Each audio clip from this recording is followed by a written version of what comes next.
സീമ ചേച്ചിയാ പറഞ്ഞത് സാർ ഇവിടെ ഉണ്ടെന്ന്. എന്തുവേണം? അഭിനയിക്കാൻ ഒരു ചെറിയ ചാൻസ്. അങ്ങോട്ട് മാറി.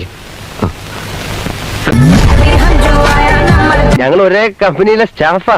നീ അരി കഴുകി അടുപ്പത്തിട്ടാ.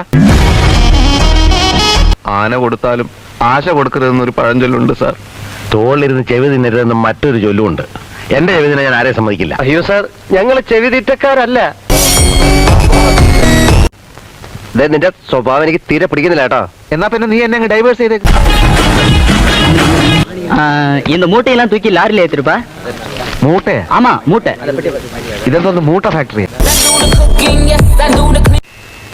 ഇത് മയക്കുമരുന്നോ മറ്റോ ആണെന്ന് തോന്നുന്നു. മയക്കുമരുന്നോ? നിന്നെ എന്നെ മയക്കിയിട്ട് അമ്മമാർക്ക് എന്താ നേട്ടം? ബഫേഴ്സിന്റെ അൾട്രാ മോഡേൺ മെഷീൻ ഗണ്ണ് മുതൽ നമ്മുടെ നാടൻ മലപ്പുറം കത്തി വരെ ഇതിലുണ്ട്. ദാസ, ഏതാ ഈ അലവലാൻ?